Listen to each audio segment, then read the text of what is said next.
عزیز دوستو، پیارے بھائیوں، اللہ رب العزت نے ہمیں اپنے عبادت کے لیے محض پیدا فرمایا،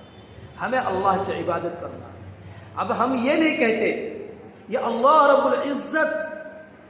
نہیں کہتا، نبی علیہ الصلوۃ والسلام یہ نہیں ارشاد فرماتے کہ تم 2400 گھنٹہ اللہ کی عبادت کرتے رہو، 2400 گھنٹہ اللہ کو پوچھتے رہو، 2400 گھنٹہ نماز پڑھتے رہو، 2400 گھنٹہ اللہ کی قرآن کی تلاوت کرتے رہو، 2400 گھنٹہ تم مسجد میں رہو۔ نہیں نہیں نہیں، کوئی شریعت، کوئی مذہب، کوئی رسول، کوئی نبی کسی پر اتنا زبردست نہیں کیا، نہ کہ حدیث میں آپ ثابت کر سکتے ہیں، کہیں بھی نہیں ہے کہ اللہ رب العزت نے انسانوں کو مجبور کیا کہ تم 2400 گھنٹہ میری عبادت کرو۔ اللہ رب العزت انسانوں کے لیے ضرورتوں کو بھی رکھا ہے۔ انسان کو کہیں جہاں عبادت کر رہا ہے وہی اس کے پیٹ بھی ہے، آل و اولاد ہے، بال بچے ہیں، بیویاں ہیں، ماں باپ ہے،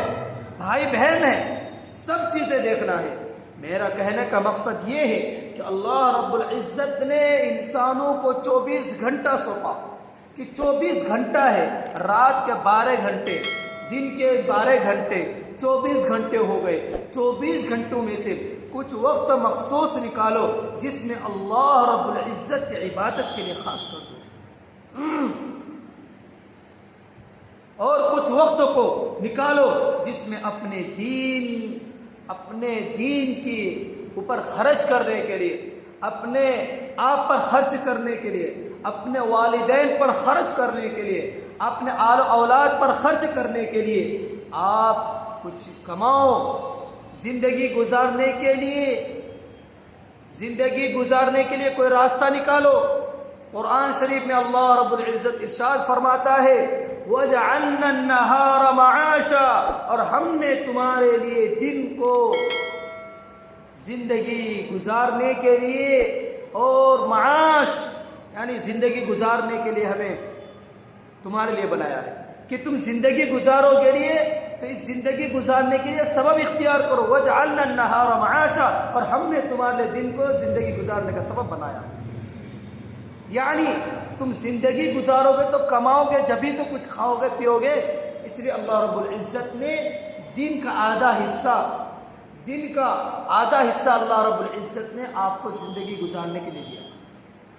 یعنی تم زندگی گزارنے کا سبب اختیار کرو، زندگی گزارنے کا سبب اختیار کرو۔ اللہ رب العزت ارشاد فرماتا ہے وَجَعَلْنَا النَّهَارَ مَعَاشًا، آگے ہے وَجَعَلْنَا اللَّيْلَ لِبَاسًا، اور ہم نے راتوں کو بنایا تمہارے لیے لباس، یعنی تم دن میں کام کر کے آؤ گے، اپنے بال بچوں کے لیے کما کجا کر آؤ گے، رات میں تھکن ہوگا، آپ کے جسم پر درد ہوں گے، آپ کو آرام کی ضرورت ہوگی،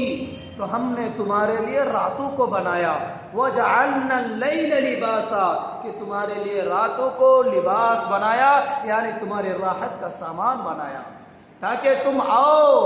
اور اپنی راحت اور آرام کی نیند سو جاؤ، اور پھر اٹھو اور پھر میری عبادت کے لیے چلو، یعنی فجر کی نماز پڑھو۔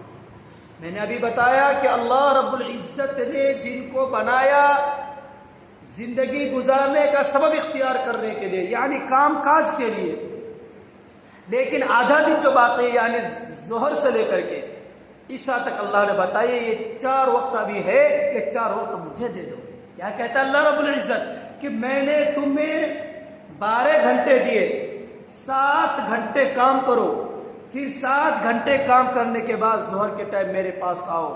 میرا فرض ادا کرو، پھر اس کے بعد تمہیں 2 گھنٹے ملیں گے، پھر تم جاؤ اور اپنے زندگی گزارنے کا سبب اختیار کرو، پھر 2 گھنٹے کے بعد آؤ یعنی عصر کی نماز پڑھو، پھر 1 گھنٹے کے بعد مغرب کی نماز پڑھو، پھر 1-1.5 گھنٹے کے بعد عشاء کی نماز پڑھو اور سو جاؤ۔ اللہ نے کہیں کہا کہ 24 گھنٹہ میری عبادت کرو؟ کوئی بتا سکتا آپ میں سے، یا آپ میں سے کسی نے پڑھا ہو تو بتاؤ؟ میں نے تو پڑھا نہیں ہے، نہ میں نے حدیث میں کہیں پڑھا ہے، نہ میں کسی استاد محترم سے سنا ہے، نہ میں نے قرآن شریف کی تفسیر میں پڑھا ہے کہ اللہ رب العزت انسان کو اس کا مکلف بنائے کہ تم 24 گھنٹہ میری عبادت کرو، 24 گھنٹہ مسجد میں رہو۔ کہیں نہیں ہے، اس لیے عزیز دوستو اللہ نے جو زندگی دی ہے اس زندگی کو اپنا ایک حصہ بناؤ اللہ کی عبادت کے لیے، اللہ کی عبادت کے لیے ایک حصہ بناؤ کہ اللہ رب العزت نے ہمیں جو پیدا کیا ہے وہ کس لیے پیدا کیا ہے؟ اللہ رب العزت نے یہ دن رات اللہ نے دیا ہے، کس لیے دیا ہے؟ اللہ رب العزت نے اتنا بڑا احسان ہم پر کیا ہے، کس لیے کیا ہے؟ تاکہ ہم اللہ کو پہچانیں، تاکہ ہم اللہ کو راضی کرنے والے کام کرنے والے بن جائیں، اللہ جس کام سے راضی ہو جائے وہ کام کرنے والے بن جائیں۔